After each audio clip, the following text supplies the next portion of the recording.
Welcome everyone to the May 21st meeting of the Wareham School Committee. If we could just begin with the Pledge of Allegiance. I'll begin. I pledge allegiance to the flag of the United States of United America, States of America, to the republic to the republic and for one which it stands, nation, one nation, under God, indivisible, with liberty, liberty, and for all. justice for all. Just decided to while we went back in the house.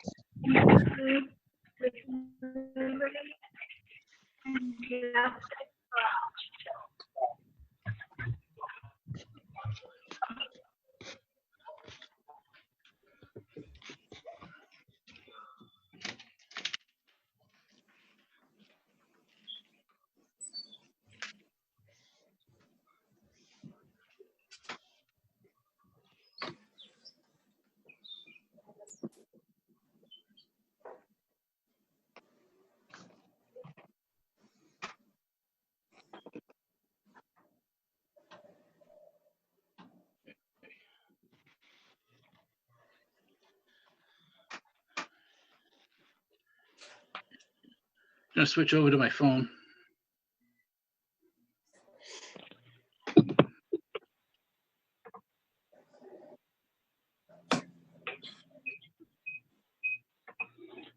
Okay, can everyone hear me okay? Yep. All right, great. So again, welcome to the May 21st meeting of the Wareham School Committee. The previous meetings, there'll be roll call votes for everything. If I happen to drop offline, Vice Chair Ms. Rossi will have the meeting. And I have a dog. He starts barking, I might have to mute him. Other than that, I guess we'll do the roll call. So I'm going to call everyone. Just so you know, Miss Spain may be joining us late. Yeah, late. So he's going to. That's Ben. They're just not talking. How do I mute mine so that? All right. So with that, so I've had some requests to reestablish public participation, and I've been racking my brain on how we could do that, and asked around, and the best recommendation I got was to do it through email until we figure it out. The people that were asking about it didn't. I told them they didn't send me the email. But I've got no public participation, but it's just as a formality, I would like to still have the vote for future meeting to reestablish public participation. Does anyone have any questions? Well, actually, it may back up. I still have to do the roll call. So I'm sorry. Ms. Rossi? Yes. Well, it's just here. I'm just doing the roll. Just to be Ms. Bakayaki? Here. Ms. Milligan? Here. Myself here, and again, she might be doing this later. She's working late. I see we've also got Dr. Schwam, Dr. Silver Hood, Ms. Stevens, Ms. Fay, Ms. Ruiz, Ms. Reverge, Ms. Cody. Maybe more on the other page, but that's all I see right now. But we have a quorum. So that's it. Back to the reestablished public comment. I would like to have a vote to reestablish that just for the next meeting. If anyone has any questions or comments, feel free. No questions. All right. So with that, I'll take a vote to reestablish public participation. I'll move. All right. That's Ms. Morgan. Moved it. There's a second. Second. Ms. Rossi seconded. So we're going to do the vote now. So Ms. Bakayaki, Yes. Ms. Morgan, Yes. Ms. Rossi, Yes. Myself, yes. With that, and with that, we're on to good news. And anyone care to? Anyone? Well, I see. Superintendent. All right, so Ms. I can't hear you, Mike. I'm sorry. Go ahead, Ms. Rossi. Okay, you were muffled. Sorry. I just wanted to give another shout out to all of the staff at DECUS that have been doing the Guess Who for the younger kids.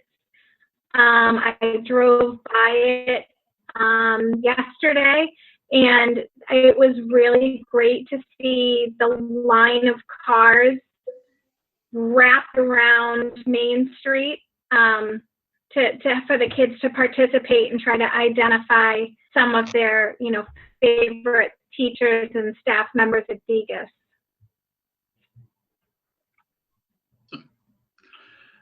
I just switched back over to the computer. Can you guys hear me okay? Mhm. I think Dr. Shaver Hood, you had something? Yes, I've invited some of our employees to share their perspective of what it's been like since we've been in the shutdown. And so I would turn it over to Stephen Ramsey, who is the union president of Ask Me. So if he would introduce the members and then just give a little what it's been like, that would be great. Sure. Good evening, everyone. My name is Steve Ramsey. I work Fields and Grounds for the school department. I'm also the union president, as Dr. Shaver said. And I brought Bree Ferreira. She's a bus driver shop steward.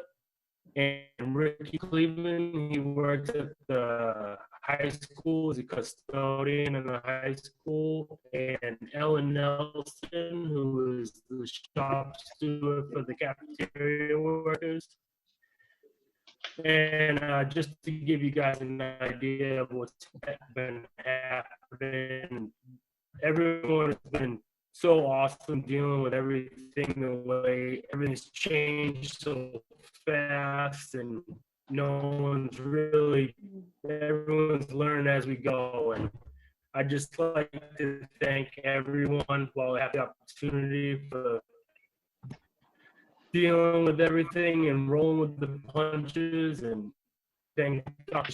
Shaverhood for trying and doing everything she can to keep everyone safe along the way, and as much as possible, everything we can get, and everyone's trying really hard, and it's just, I'm proud to be a part of everything I have going on, and that's it. I'd like to pass it over to maybe Ricky. He can give you some further insight into the custodians and what they do from day to day. Hello. Hello. Yeah, it's needless to say, it's been very interesting, very different between sterilizing everything, or Ricky, you want to add anything? I'm here. Hello. You're good? Yeah, I can hear you fine. Okay, thank you.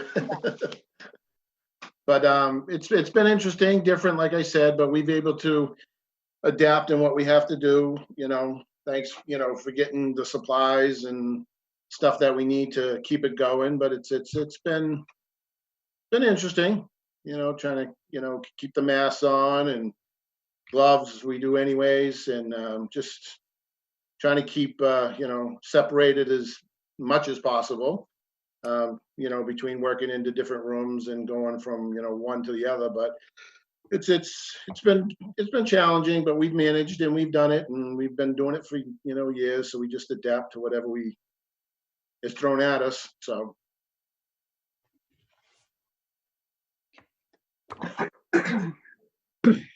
Marie, how's it been for you?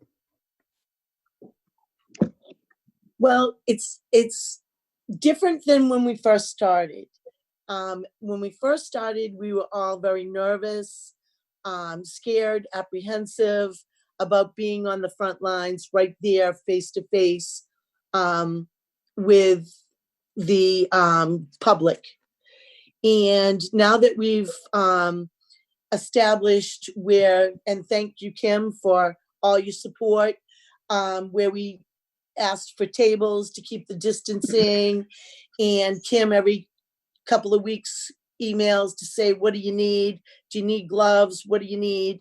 So that's been really awesome to help protect us. The parents are so grateful. It's just a supplemental food for them. And they tell us all the time, the kids constantly eat.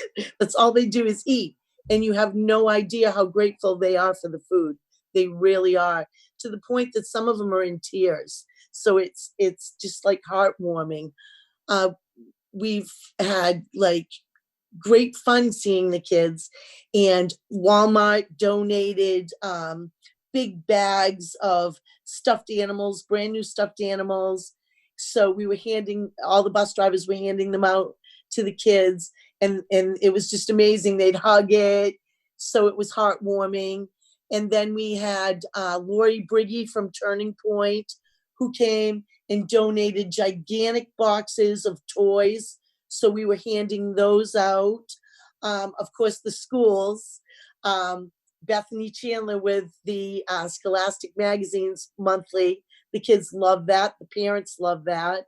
The middle school with the art, that was a big hit, the art bags, the big hit. And of course, we had Beyond School Time that stays right by us anyhow. They had self-care, little booklets for the parents, and then they're doing the bingo. So it's nice. At first, the parents were very stressed, especially with the getting on to the Chromebooks and stuff. So we'd try to assist them and put them in touch with the principals or the schools that would assist them to de-stress them a little bit. But the best thing is the kids. I get to see the kids, and they're very cautious, the parents, and we're glad. We have all the parents that are coming to the tables wearing masks. The kids wear masks. And I have to say, two of our drivers started out, Laura and Lisa, on their own were making masks and handing them out to the parents and the children at Brandy Hill. So now there's a group of us that somebody has donated the space, and we are in the process of making masks, as Kim knows, to assist Kim with a little project with the senior citizens, but we're also making them to hand out to the parents and the little children at the food distribution sites. So we're working on that. But the kids, it's just great. They come out with little appreciative cards, and I'm very fortunate. My food distribution is the Woods of Wareham, and that's my K through 12 bus run anyhow. So I get to see when the kids are stressed and try to offer them something or assist them. One day I said to them, "What do you need? Bring me out a list." And next thing I know, one of them is bringing out their mother's grocery list. But it's great to be able to be so close to them and see their needs. As you all know, we're pushing over 90,000 meals right now. And tomorrow starts a 4-day weekend where my bus alone will push over 800 breakfasts and lunches. And we couldn't do without the cafeteria. They're fantastic. We enjoy seeing them every day. We share laughs just to get us through everything. Because some days like tomorrow will be very stressful for all of us because we're pushing out a lot of meals. But it's so needed. It's so needed. Every week, more and more are coming to our sites. So, but it's just so nice to see them. And then we thank have, all of you. And now Ellen from the cafeteria. Hi. Exactly what she's saying. We're pushing out a lot of meals. I mean, we made almost 3,000 for tomorrow. So that's 6,000 milks that'll be going out tomorrow. That's a lot. It's a lot of coolers and a lot of work, but you know, we're getting through, and we're looking forward to the end of June. And the summer program, and I guess we're doing the same thing for the summer program. Mhm. I can't talk to her as long as Marie did. She did it all. So, anyone have any questions or anything for these folks? Ms. Bakayaki. I don't have a question. I just want to say thank you for everything you're doing. Listening to Marie talk about the kids, I mean, that's so important. That's what most are missing. So it's so nice to hear you talk about that connection with the kids, Marie. But thank you to everyone for all that you're doing. Ms. Morgan. Just a huge thank you. I really appreciate everything you're doing. All right, and Ms. Rossi. Go ahead, Ms. Rossi. Again, just to piggyback, to thank everyone to thank everyone for everything that they're doing also. And I love hearing that Kim, that you're making the connection with the senior citizen population in town. I think that's fantastic. And did you want to say anything, Dr. Shaverhood? Yeah, I just want to express my appreciation and thanks because all the bus drivers, the cafeteria, the custodians, they've made this a very bearable situation. Their willingness to jump in and help, it's just been remarkable. And I haven't heard anyone say, no, we're not going to do it. Their willingness is just refreshing. And so I just want to express my appreciation because it certainly has been an enjoyable experience working with them through this. Yeah, and I just want to reiterate what I said at our last meeting, and just appreciate that you guys really are on the front lines. I mean, you guys are more than anyone just working with the public. All 3,000 meals for this weekend, and then that's you're dealing with all that face contact, all that contact. So I appreciate you just for that, among other things. And, it's great to see you guys. Great to see you. Great to see you, Marie. You too, Mike. I happen to have a neighbor. You probably know her, who's a bus driver, and she tells me She's on the bus with me. Yeah. So she tells me all about it too. So she's great, and she's great person to talk to about what's going on and stuff. And anyone else? All right, that's awesome. Oh, I see Miss Roberge. Go ahead. Sorry. I just wanted to thank everyone just on behalf of all the students. You guys already do an incredible job, helping us in every way during the normal school year. And you guys just going above and beyond, and everyone is just so grateful. So thank you so much. Okay. It's just teamwork. We couldn't do it with all of us. Just a big family teamwork. Yeah. From the top to the bottom. Yeah, and it really shows, and in just your heart, it really does. I don't even want to let you guys go, but I have to. I'd rather talk to you guys. Bye. Bye. Thank you. Thank Have you. a good night. Thank you. Thank you. Any more good news, folks? Can you see me? I see Miss Bakayaki, and somebody killed my video, Steve. I'm going to start it back up here. Go ahead, Miss Bakayaki. Can I go ahead? Yep. Okay. I just wanted to recognize, a couple of weeks ago at our meeting, we talked about Teacher Appreciation Week. And we have taken many opportunities to thank everyone and acknowledge teacher appreciation.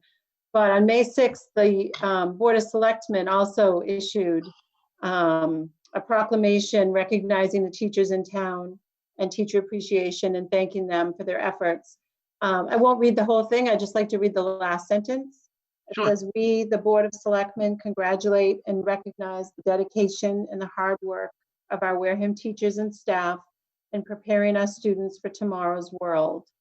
So I'm hoping, I know this document was shared with all of us. I'm hoping that it's made public so that the teachers and everyone is able to see it. Yeah, that was really nice of them. It was, yes. And I also wanted to thank, well, first I'll say, so today after work, I went for a walk and I walked by the high school and the middle school in Minot. And it was really sad because on a day like today in May, there would be hundreds of kids outside playing sports, doing lots of things outside those buildings. So I just want to say thank you to the high school for putting out, I know there's been a schedule put out, a tentative schedule of events to, hopefully to restore some of the events for the seniors anyway, who are missing them this time of year. And I know it's not easy, and like I said, anything is tentative, but I appreciate the effort that's been made by them to do that. Yeah, amen. Yeah. Yeah, it was really sad today to walk by those empty fields and Yeah, that's always sad, but then you drive down Minot and you just get some hope, when you see all that construction going on. That's true. That's true. Yes. Yes. Yeah. Okay. Thank you. Sure. Anyone else? Okay, moving on. Minutes of the meeting, May 7th, 2020.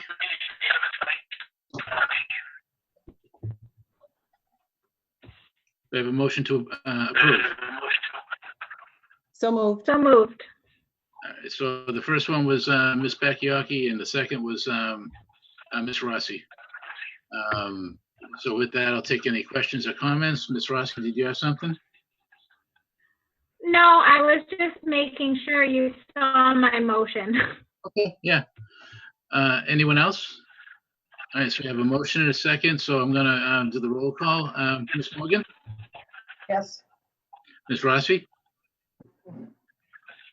Yes. Ms. Bakayaki? Yes. Myself, yes. Passes 4-0-0. On to the report of the student representative. Hello, everyone. Hello. There's obviously not that much to share, but the seniors, I think their year is coming to an end, and I hate to see it end like this, but we did have one last Spirit Week this week. We had things like America Monday and Twinning with a Celebrity Tuesday. Yesterday was Wacky Wednesday. So we get to have one last Spirit Week, it was online, but I saw some kids have a lot of fun with that. Bad news was AP exams were this week, last week, and I guess College Board had some trouble with submissions, so a lot of kids have to take their tests again, and I don't really know what that means for the seniors because their year is ending, but they're gonna have to take tests in June. So that's nationwide. Just wanted to share that. So, yeah, thank you. Okay. Anyone have any questions for Ms. Roberge? Oh, well, thank you. I always look forward to hearing your report, even if it is small. On to the report of the Director of Student Services, Mrs. Fay. Hi, everybody. I had my microphone and video off because there's somebody, we had a deck collapse, so all you can hear is saws and hammering. Oh, boy. Just trying to keep everything off until the last second. I was really sorry that we didn't get our video fixed, but tech did take my computer today, and it had all kinds of issues with it. So now I think it's all set. So the audio and everything seems to be working really well after they tested it this afternoon. Yeah, you sound great. Yeah. Before the sound there was something wrong with the sound setting. So Jimmy Cannon fixed it for me today. So I was very thankful that he had the time to do that for me. There's a couple things I just kind of want to touch on. One is what we're doing for our students and families right now through this crisis. It's certainly been interesting. I think probably we are all working a little harder now than we work when we're actually in the buildings. We continue to follow our district learning plan. We do have a special education addendum that goes along with that learning plan. Those have been emailed to all parents and also are available on our website. We maintain that website pretty much a couple of times a week, updating it with new resources so that the parents have as many resources as possible at their disposal. The special education teachers, in order to reach all of the students with IEPs who require service, have created Google Classrooms that allow them to touch base and have lessons and support students on that platform. They are also reaching out individually to students via telephone and via email, and also to parents. We have all of our related service providers, so that's occupational therapists, speech and language, physical therapy, our board certified behavior analysts, all of those people, including the ones that we contract out for, like vision, teachers visually impaired, things that we don't have in our district, but we contract out for. All of those services are being coordinated and delivered remotely. And some of that is being done through Google Classrooms that they create, and others are pushing into our program classrooms to be able to reach out to parents and students and caregivers to make sure that everybody's getting the support that they need. We have all of our counselors working really hard to support our parents and especially our families. A lot of families seem to be really struggling with, having to be home, having to teach help their different levels of students, access virtual learning. So I think the counselors have really been a huge support to families and students throughout this whole entire process. And then we, of course, are contacting parents, especially of our most vulnerable population of students, to make sure that they're okay and see what they might need from us to support them. And then I do a communication that goes out to parents. I try to do it about every 2 or 3 weeks, just kind of keep people updated on what's going on and what new messages might be coming down from the Department of Education. We have finally started IEP meetings. It was tough for us, I think, to find a platform that we felt was, number one, accessible to all parents. And I think number two, easy to access and maneuver for people who might not be familiar with technology. And so we offered a couple of different options. We just began those meetings this week, and they're going to be done virtually. They can do a conference call, or they can choose to do a platform like Zoom called Google Meets. And we have sent out directions on how to access both of those. And we're also offering individual support to parents through either tech or our staff in the individual buildings to make sure that parents know how to access the meetings. And we've had quite a few. We've had some success with that. We've been able to, I know the middle school reported out this week. I think they've done 8 meetings already. So every individual school is up and running with their meetings, which is really exciting to hear. We are reaching out to parents to let them know that we are starting virtual meetings, so they're ready for that initial contact from the school. We also sent out a letter explaining what the process will look like, and also directions for both of those platforms, and those are also posted on the website. And of course, if parents haven't received word from anybody, they should definitely get in touch with their individual schools. Email is clearly the best right now to contact either their team chair or the principal or my office to ask when their meeting might be scheduled. And of course, any questions can come through our office at any time. Some important things for parents to know right now. We do have the distance learning plan. A lot of people have asked. I think a lot of different districts are doing different things. So people are asking, we're fielding a lot of questions, but we do have our district learning plan and that special education addendum that are located on the website and have gone out to all parents. Progress monitoring for students has continued. Progress reports have gone out as scheduled with grades at all schools. And progress reports will be continued to send out anytime we send out report cards for the rest of the school year. Extended school year is going to be interesting this year. We still haven't really received word from DESE or from the governor of what it's going to look like for the summer. Typically, we would start extended school year right after the 4th of July holiday. So this year, what we're doing is we've kind of tentatively posted for positions that we would normally hire for extended school year. And we're planning kind of a three-prong approach. We're planning for if we are able to be back in the buildings as we typically would. We're planning for a complete virtual version of extended school year. And then we're also planning for kind of a hybrid model that would be part-time under very social distancing, safe kind of small group delivery, and then also partial virtual delivery of services. So we've kind of got those three things up and running as a plan. And now we're just kind of waiting to see what DESE says and what the governor says about what we're going to be able to do and if we're going to be able to access our buildings in the summer, because again, that program would run from the first week in July all the way into almost mid-August. We are also kind of tossing around an idea of something called Let's Get Ready to Rumble, which would be a virtual learning experience that we would kind of offer for people to sign up for if they felt their child might need some support in getting back into the swing of things over the summer to come back to school. And this could be for any child. It doesn't have to be somebody who would typically qualify for extended school year. It could be any child with a disability who might need that little bit of support, getting back into organizing, getting back into following routine, some writing, some reading, maybe some math, some fun activities. So we're trying to get that together to see if we can possibly run that if we are to be virtual this summer. And beyond that, I'm very proud of our staff.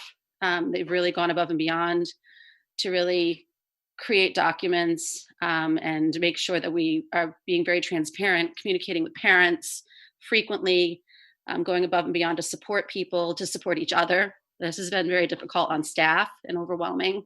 So the amount of support they give each other is very encouraging. And so all in all, I think we've done really well. And when I look at other districts around us, I feel like we are really on top of our game. And it's interesting, we participated in a legal seminar that a law office gave the other day. And we left the seminar halfway through because everything that they were saying we're already doing. So we thought, okay, well, now we feel much better, and it kind of justified for us and made us feel like we're doing what's best for kids. And that makes us feel like we're being successful right now based on our circumstances.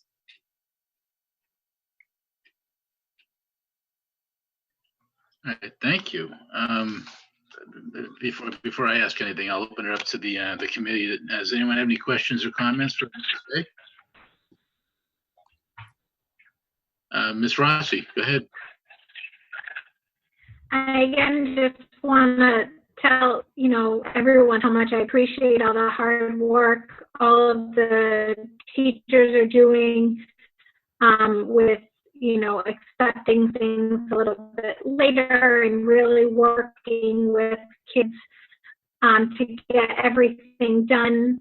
I know that there are some parents that have been either working from home or actually physically not being there. So having to drastically change that routine hasn't been easy. I know personally I've been getting emails constantly from the teachers regarding the kids in my house. And that I know that it's a challenge on every part. So I do appreciate everything you guys have been doing, and just in some of the the mom blogs, as it were, across the South Shore, we have been leaps and bounds ahead of so many other districts, and it makes me really proud of all of the work that everybody in our district has been doing to keep our kids as regimented as possible during this time. Thank you. Anyone else for Mrs. Fay? So I guess I'll ask, just because you sort of touched on it. Can you hear me okay? All right. And just a side note, Steve Ruiz, if you hear me, it looks like Ms. Cote is trying to get her video turned on, but you have it off. There you go. So anyway, so at the very beginning, when this all started happening, parents with special education children were really, really nervous and concerned and had a lot of concerns. And I'm sure you've been hearing a lot of that. I'm hearing less of it, but I don't know if it's like because they just don't want to complain anymore. I mean, how are they doing? Are their concerns being addressed, do you think? Oh, absolutely. I think that the principals are doing a fabulous job of fielding questions at the building level. We have gotten, I've had conversations with probably a dozen parents who are really concerned or have questions or might not understand why friends who have children with IEPs in other districts have different situations than what we have here. And so I've had to have a lot of conversations with parents. I think it's important, and I keep stressing that we, at the heart of everything we do, put our kids' needs first. Like our students' needs always come first. Their safety, protection of their confidentiality. So when we make decisions, the decisions that we make are very carefully thought out. Like we listen to we participate in all the meetings with the commissioner. We participate in all the meetings with Russell Johnston, who is in charge of special education for the state. And we really weigh what we're doing, and we're very measured about it. And we discuss it amongst all of our team chairs. We bring it to the superintendent and discuss it. So we're very thoughtful. And I think one thing that I've been proud of throughout this whole process is we haven't pulled the trigger and been haphazard about things. We've really been very thoughtful about doing what's best for kids. And we have kept that course. And I think it's driven our success that we've had. And nothing is going to be perfect, but I think in the circumstances, I feel very confident about the speed at which we delivered things, the speed of the decision making that we did, the thoughtfulness of the decision making we did, so that we could carry out things that were safe for our children, safe for our family, provided as much as we could, as quickly as possible, and with fidelity. And that was the most important thing for us throughout this whole process. And it really has been a team of people that have been making these decisions. All right. And I guess you led into my next question. So how do you measure success now? So we are in constant contact. So I do virtual meetings. I'm pretty much on Zoom meetings all day, every day. With who? I meet with all of the team chairs, so everybody who is responsible for chairing team meetings and for making sure that IEPs are being implemented in the buildings. I meet with all of the related service providers separately in groups. So to make sure that they're checking in. Who do they have concerns about? Who isn't responding when we reach out to them? We keep logs on every student of how many attempts we've made, what points of contact we've made, to make sure that everybody's really on top of making sure that nobody gets left behind in this situation. And of course, we always have that little group where no one's responding, but it's been really great because we've had a lot of support from the principals or other people who might know the family or have had one of the siblings, and are able to check in with that family and make sure that whatever the situation is, we're able to help them remedy it so that we can get that engagement back and start those conversations to help them. There's a lot of people who are really, this is a tough situation for them in a lot of ways. It's tough financially because people are losing jobs. It's tough to be home with a student with really severe needs all the time without support. So all of these things are very taxing on parents and guardians. And I think we've got a tremendous team in every building from pre-K all the way up to 22 that really have wrapped around a lot of the families, especially the students who are wheelchair bound, who are nonverbal, who need ABA all day long and aren't getting that right now in the way that they would normally get it in a school setting. Because virtual it's never going to be as great as it would be if we were in front of somebody. So I think with the current situation, I think we've done a tremendous job supporting as best as we can. All right, great. Anyone else for Mrs. Fay? I'm surprised, Miss Morgan. You usually have something. No? Okay. Well, I'm good. Thanks. Okay. I guess I'm good too. Thank you very much. I was looking forward to this, actually. Great. Thank you. All right, so with that, I guess we'll move on. And thank you again, Mrs. Fay. Appointment of school nurse.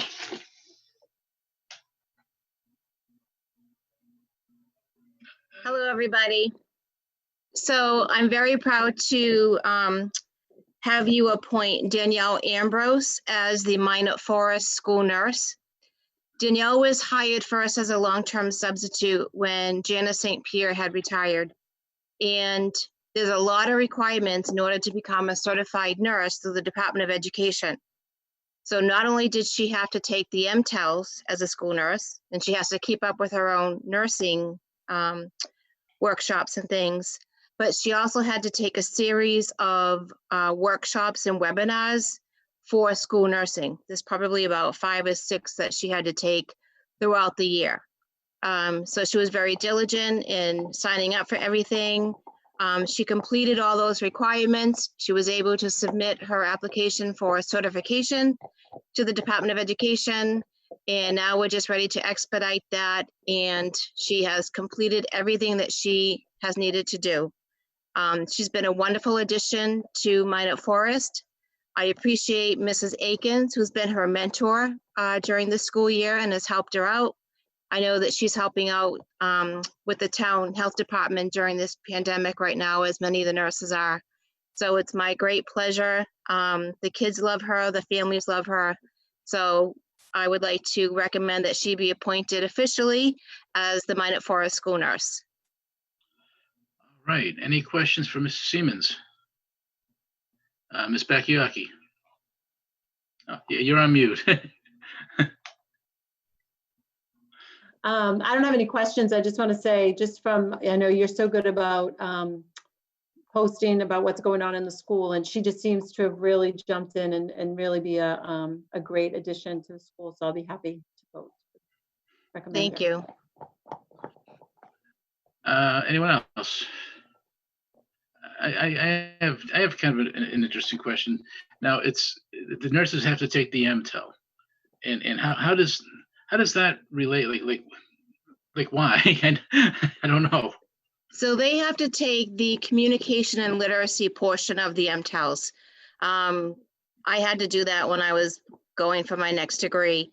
So they just want to make sure that the reading portion, the writing portion, you can pass those because those are important skills that you need to have in your job. Interesting. Yeah. And I apologize for not asking ahead of time, but Dr. Shaver-Hood, did we get her resume in our packet? I'm not sure if we sent it this time or not, but we'll get it to you. Okay.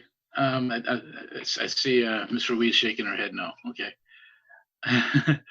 Anyway, when you say this time versus what other time? Well, I think we had talked about her when she was coming as a sub. I think I do remember that. Yeah. Okay. All right. And Thank you. the information's in the newsletter. Right. Okay. All right. So any further discussion?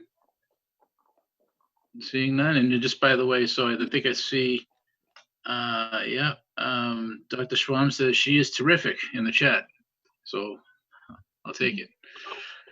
So I'll do the roll call and take a motion to appoint the school nurse. Can you just say your name again for the record, please? So moved. Ms. Siemens, just say the name again for the Oh, record. I'm sorry. Danielle Ambrose is her name. Thank you. We should have had it on the agenda. I should have put that on there. April, so moved. All right, April motioned, and do we have a second? Second it.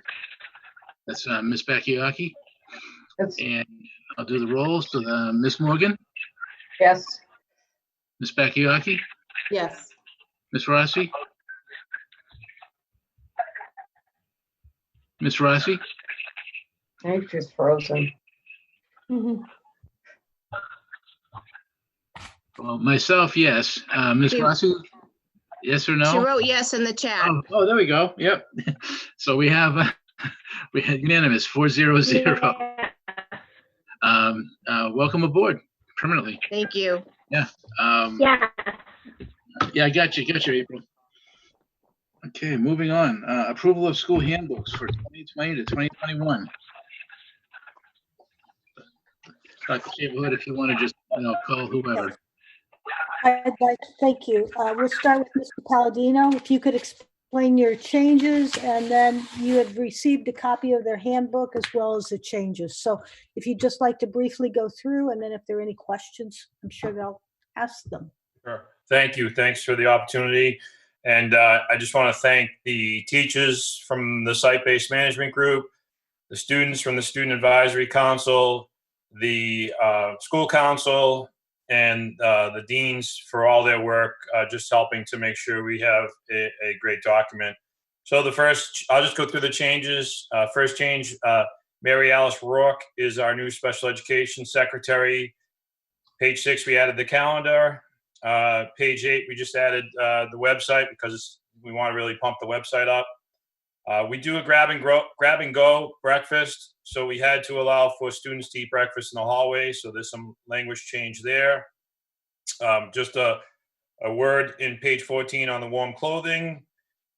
Page 15, as you remember from a few school committee meetings ago, we changed the graduation requirements in regards to the grade point conversion chart. So basically, we cut and pasted the policy in there on those 2 pages. Page 20 is the dress code. We are proposing to remove the IDs. This has proven to be a battle that I don't think with masks next year we want to fight IDs and masks being worn. We also changed the some offenses for some clothing pieces in there that have been added. The sweatbands and scarves and head coverings have been removed. Title change, we felt based on a recommendation from some students that ALS, because the acronym has multiple meanings, we should replace that with in-school suspension. The cafeteria, just they don't have to have their ID to purchase lunch. That just never worked out. And we added drug paraphernalia on page 28. And again, another language change with in-school suspension for ALS.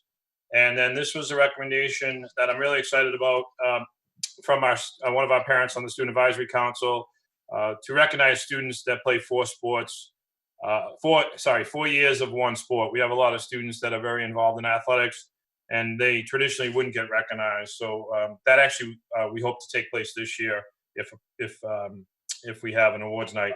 And then again, page 61, the food and drink can be consumed in the hallways for breakfast only. So just a few changes, and certainly be willing to entertain any questions you may have.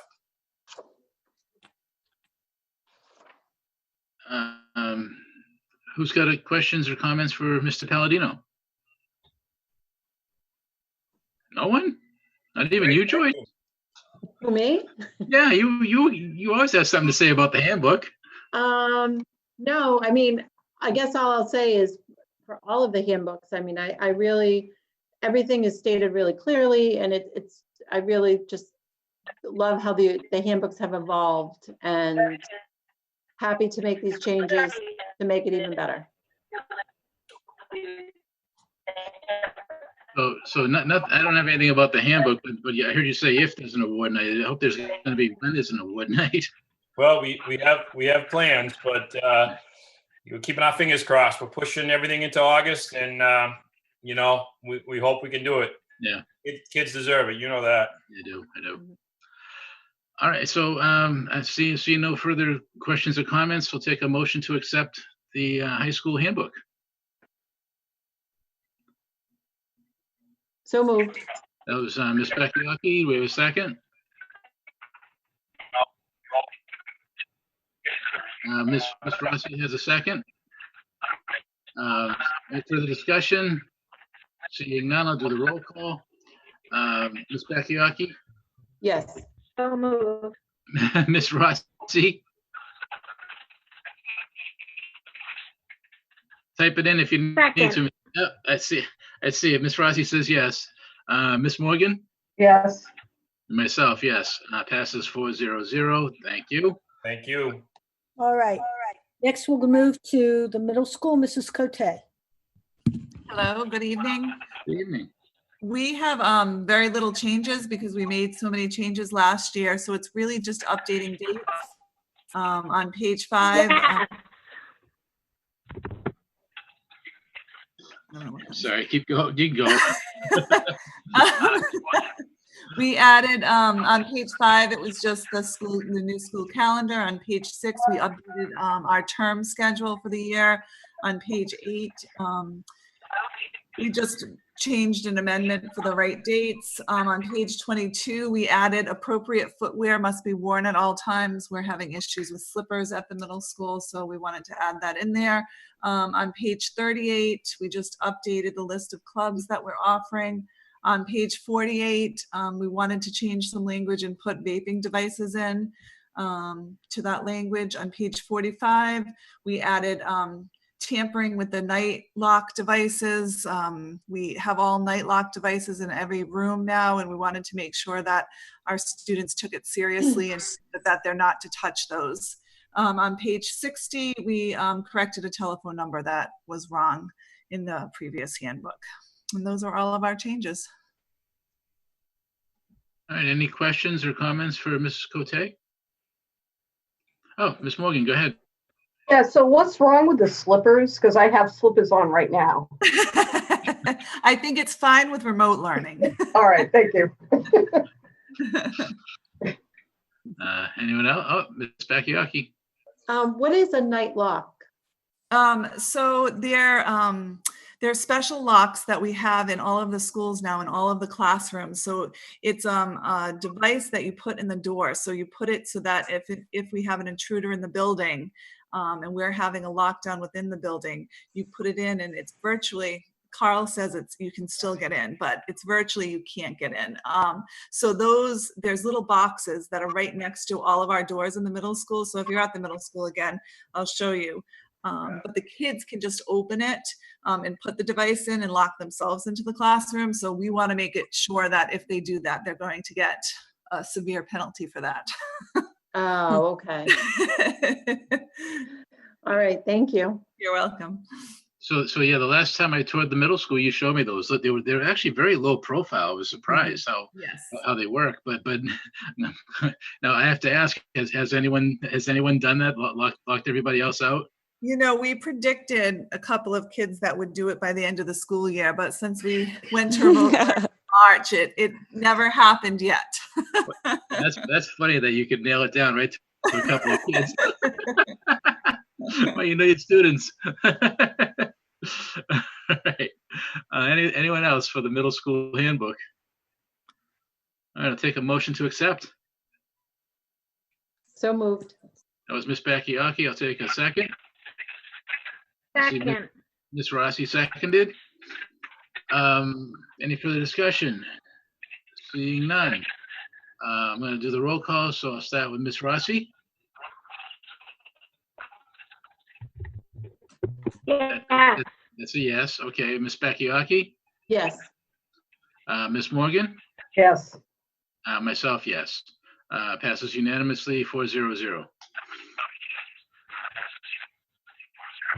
Back to Dr. Shaverhood. Okay, and now we're going to move to the elementary with elementary principals. So I'll turn it over to. Thank you, Dr. Shaverhood. Can everyone hear me? Yes. Okay, wonderful. This year we didn't have many changes. Joan and I work on the handbook together along with our school councils and our administration team. I was just reflecting on this though, and I'm thinking about next year's handbook and how it may change with our new school building. So thinking about changes, we may have a lot depending on our new building. So we're wicked excited about that. So there are 3 changes. The first one is the wording on page 1. There's a really nice introduction to our handbook that was actually, I believe, orchestrated by Ms. Siemens a few years ago. And every year we look at the language of it. And this year it was updated. So I gave you the original so you can see the updated words. Also, we updated the homeless policy. And finally, It would be nice to ask for school choice for pre-K, but we removed pre-K for a school choice in the handbook because it did have pre-K as a typo there, and we removed that on page 7. And those are the changes for our handbook at the elementary level. Anyone have any questions or comments for Ms. Chandler? Oh, Ms. Bakayaki, see? Well, again, it's not a question. I think I said this last year, and I'll say it every year. I love this introduction to this handbook. I just love how straightforward it is. And I mean, unfortunately, there's some things that you have to say that, I don't know, you shouldn't have to say, but I love that you do. So, you know, you set the expectations out on the first page, and I love it. So thank you. Thank you. Anyone else? All right, seeing none, I'll take a motion to accept the elementary school handbook.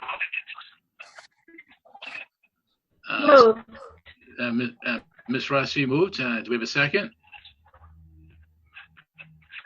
Second. Ms. Bakayaki seconded. Any further discussion?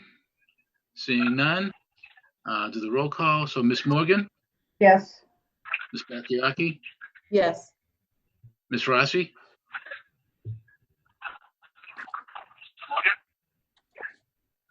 I think you typed yes. Yeah, she put it in the chat. Okay, I hear you now, but there's a bunch of yeses there. I don't know if they're old or new. And so myself, yes, that passes 4-0-0.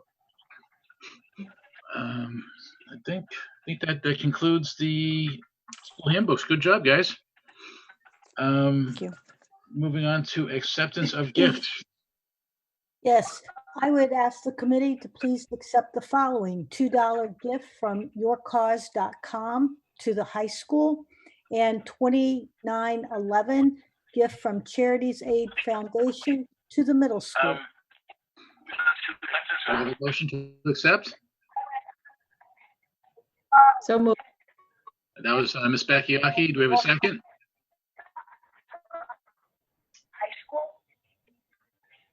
Do we have a second? Come on, Ms. Morgan, you can do it. Second it. All right. So moved. Ms. Bakayaki motioned and Ms. Morgan seconded. Any further discussion? Second. On the donations? All right. So seeing none, do the roll call. I got you, Ms. Rossi. Yeah, I saw she was seconding it, so I didn't. Yeah. So I'm gonna do the roll call to accept. Ms. Bakayaki, Yes. Ms. Morgan, Yes. Ms. Rossi. I think I see a yes in the chat window. Looks like it. Yep. So that's a yes as well. And then myself, yes, passes 4-0-0. Thank you for the donations. Moving on to the school committee calendar of meeting date 2020 to 2021. Now, normally we would have done this a long time ago, shortly after the election, when we have new members. And it occurred to me that the current one. Gotcha, Miss Rossi.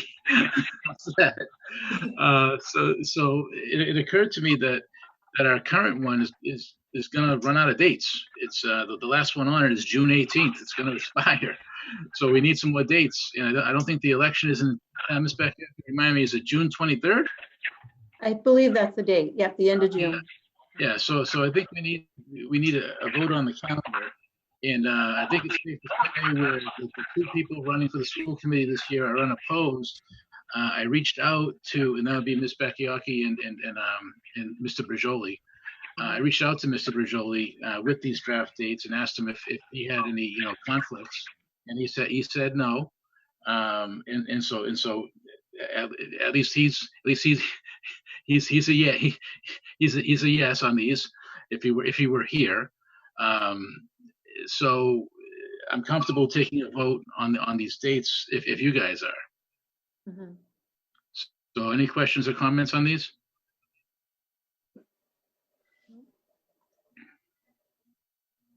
It pretty much follows the schedule that we've had all along. Yeah, and I don't know what Mask is doing as far as their conference. I didn't see it listed if they're gonna have it at all or whatever. But if they do have it, I would like to, if it becomes necessary, I would like to move that November date if we have to. But we'll cross that bridge when we get to it. But Okay. otherwise it looks good to me. Mhm. All right, so I'll take a motion to accept the 2020 to 2021 school committee calendar meeting date. So moved. That was Ms. Bakayaki.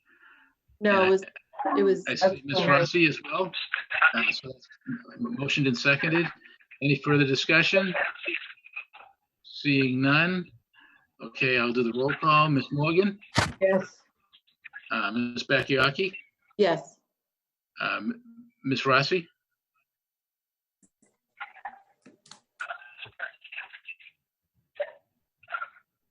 okay, I get a thumbs up. So there's the yes, and then myself, yes.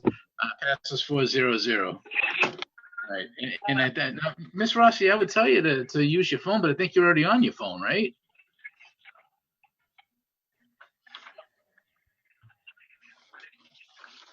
Well, moving on. Report of the superintendent. No, it, Yeah, if you want to come back in on the phone. technology's not working in my house right now. Okay. Okay, gotcha. I'm sorry. Go ahead, Dr. Sheila. Okay, I would ask that you approve the bill and payroll warrants. There are no new ones. The warrants that you would be approving would be the payroll weeks and the bill warrants printed in your newsletter. Do we have a motion to approve? So moved.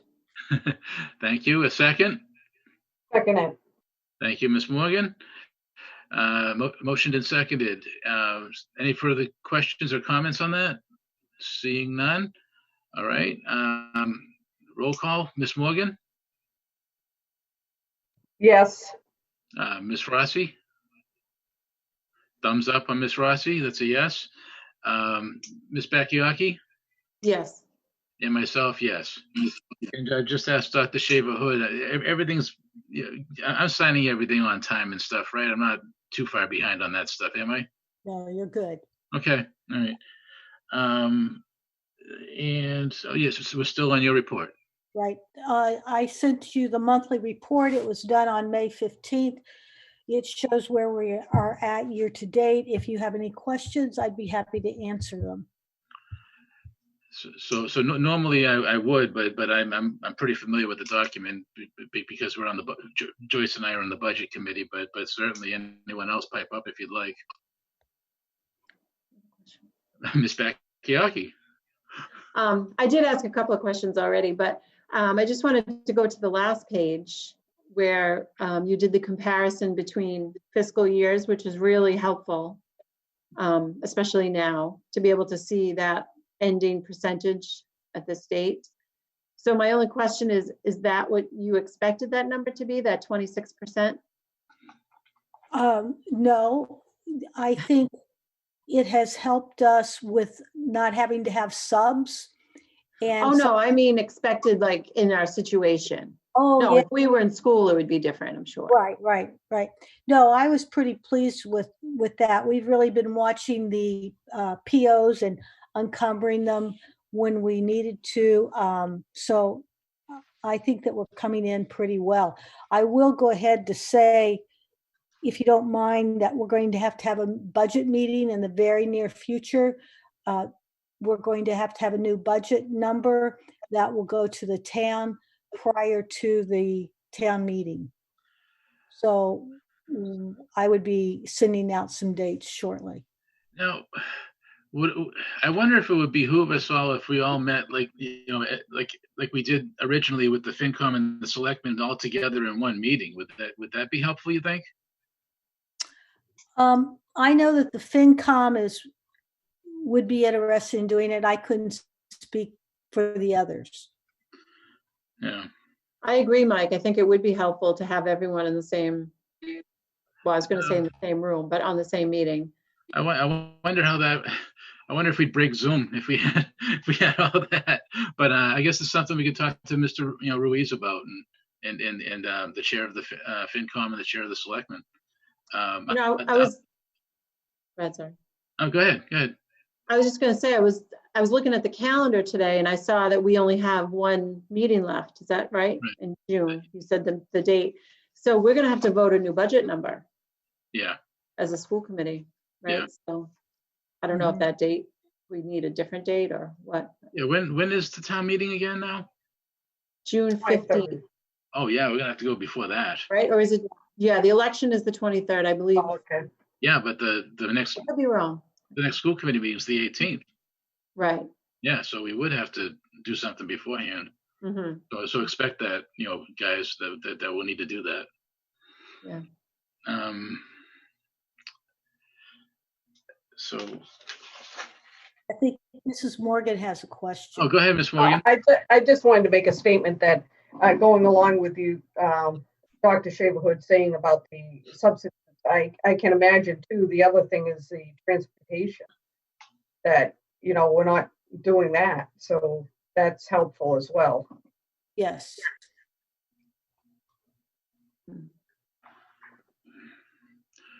So Dr. Schwam, did you have something you wanted to say? I noticed you put something in the chat. All right.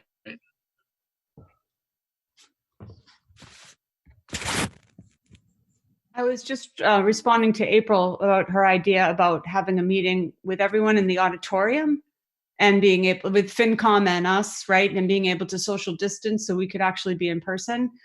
And so I was responding saying that if the phases would be lifted faster, right, like, because I think we could do that if it were 10 people or less, right, and we could stay 6 feet apart from each other. But I don't know that we're in that phase yet. I think we have to be in phase 3, according to the governor, to do that. I'm just not sure. I think it's a great idea. It's always more effective in person. This is really hard to meet like this, obviously.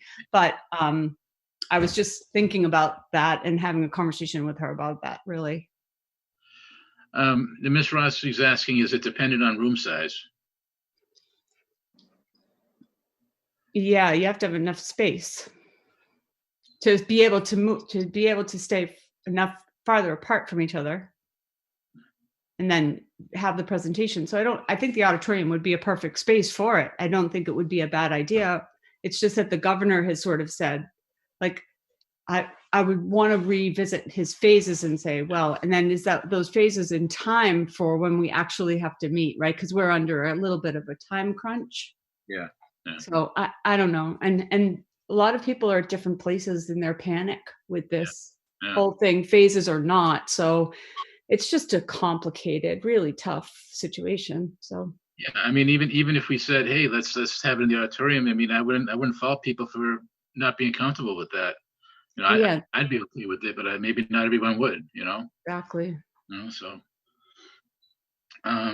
So with that, so I think we're still on Dr. Shaverhood's report of the superintendent. If anyone else got any more questions about the monthly financial report? Seeing none. And I moved my virus report up, so I'm finished. Thank you.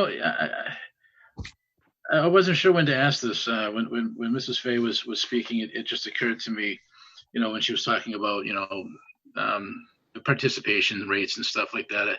I guess that now's as good a time to ask as any. I'm curious. This, I was thinking about this because I was listening to a report on NPR, and they were talking about mostly like poverty-stricken towns and such, but not necessarily.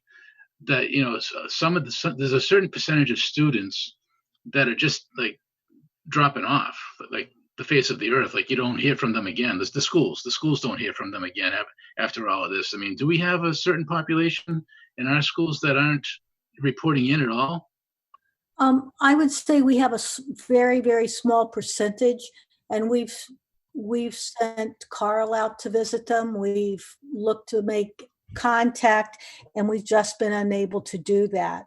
So we're not sure if they're still in town or not. But we haven't given up. Okay, and is there a certain, like, rhyme or reason to what grades those are or anything? No. No, all over the place? How many roughly would you say? Oh, just a handful. Yeah. Okay. Miss Morgan, go ahead. Bringing that up, do we know how many of our out-of-district kids are participating? Yeah. Want me to answer? You go ahead. Sure. Good.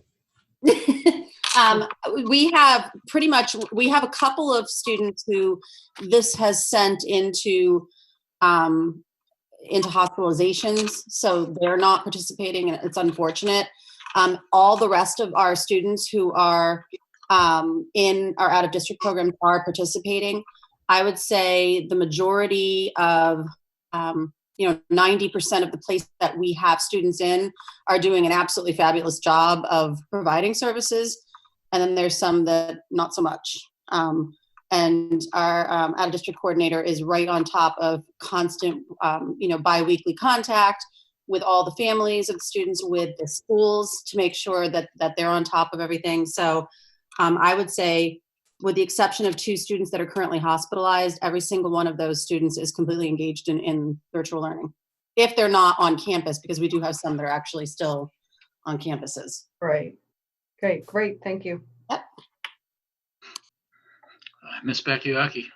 I just wanted to, I know April is typing but not able to say it, so it's important what she just put in the chat about the advantage that our students have having the Chromebooks one-to-one, having had that in place. And I just want to repeat again, I've probably said it before, that is due to the work that our administration has done with the town over the past few years to give our students that advantage. And that's really, from everything I've seen, has made a difference in this situation. Yeah, and I've been discussing that with Dr. Shaverhood and Dr. Schwam, and it's like, yeah, it's more than a cool gadget. It's really positioned us well, whether intentioned or not. This is really something. It really is. Right. But right. No one could have predicted this, but it's put us in a better position. But I hate to circle back to Mrs. Fay because she already had her thing. But I am kind of curious about something she had said at when she was speaking, and how parents are sort of comparing the services that they're getting from your department here with friends of theirs in other districts, and how are we matching up with that? Well, I think I don't think it's a matter of who's doing a better job as much as it is that things are being done differently. Some districts have chosen to do things differently. Some districts aren't doing much at all. Some districts are doing close to what we're doing. So I think it's right, wrong, indifferent. I think every district is doing something different. They're doing what we've been directed to do, which is provide services to our kids as best as we can, as much as we can, which are that's the words coming down from the Department of Ed and from Russell. So I think we're definitely doing that, but I do think that there's always questions. Like, I do think that some of the out of district programs have a lot of virtual services anyway, because they might not have a teacher that's visually impaired, they might not have a physical therapist on site, they might not have other pieces, so they're used to using virtual learning, so they might be getting a different format or a different platform of services for their students. So I think when people hear that people are doing different things, there's some confusion about why, because I think people would expect that the department would say, this is how everybody has to do things, and we would go, okay, thanks, and that's what we would do, but that's not at all the case.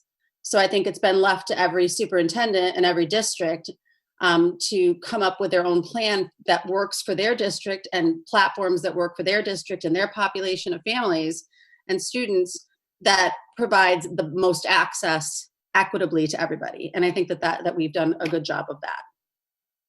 Yeah. Okay, great. Dr. Schwam. Yeah, I think partly what we didn't, we're hired because we are educators and we have worked really hard in this field for a really long time, right? And so we've really tried and researched and worked. And so we determine what we think is going to be in the best interest of children. No one from the state can tell us that and particularly under these kind of situations, right? And they didn't. They maybe recommended, or they said possibly do this or possibly do that. And I have to say, with the group that we have and the collaboration and all of us working together, we decided what was going to be best for our students in Wareham Public Schools, right? And that's why we could get that's why we were out of the gate as fast as we were. That's what it was looking and thoughtful, and it was really, really and truly about our kids. What is it that we can do in all realms, if all possible, under really complicated situation, to do what's best for our kids? Every department, everybody started to get together, everybody worked collaboratively and collectively, and in a short time came up with a plan.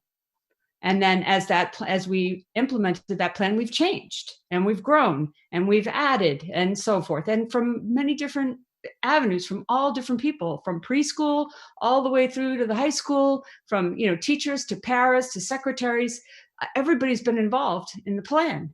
And that's a result of the level of collaboration and communication that happens in the district. And I think it wasn't because we listened to the state, it's because we feel like we're in a place where we could hopefully make really good decisions for our kids, and we trust the people that work with our kids every day. And I think that's why it worked. We weren't waiting for the state. They can't tell us what to do.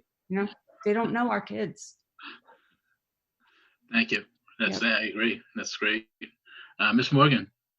Now, I just want to reiterate that, that statement in that, in the beginning, the state was basically telling us that we were closed and that we shouldn't be worrying about providing instruction. It really just changed from week to week. So I do give kudos to Wareham for starting out in the beginning, with doing, giving that instruction and that the enrichment right from the get-go. Because that's where we are now, about probably a couple of months later is where we're being directed right now. And again, we're not given solid guidance on that. By the way, can you hear my dogs? You hear them? They're cheering you on. So speaking of dogs, I'm thinking I have a little award for who's got the coolest dog. They see them jump into the frames sometimes. I think Miss Cote's got a really cool dog. With that, I guess that concludes report of the superintendent. We're on to the report of the school committee. Anyone have anything? Ms. Bakayaki. I would just say that the next meeting of the school building committee is, I believe, Monday, June 1st. We haven't met since the last time the school committee has met, but that will be the next meeting. Yeah. And like you said, it is very exciting to drive by there and see things happening. Yeah.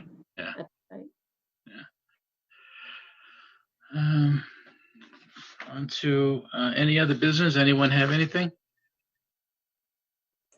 Okay, seeing none. I guess I'll take a motion to adjourn.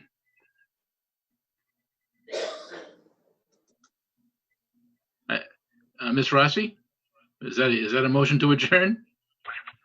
Yeah. I guess that's a yes. Okay. Ms. Bakayaki, did you say something, Ms. Bakayaki? I'll say second. Okay. So you have a motion, a second. Any discussion? No. Okay. Roll call. Ms. Bakayaki. Yes. Ms. Morgan. Yes. Ms. Rossi.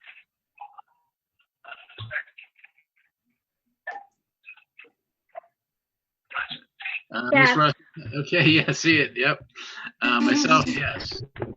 And I'm sure we're going to be talking to each other on our various, subcommittees and stuff before the next meeting. And stay safe, stay well, and keep up the good work, everyone.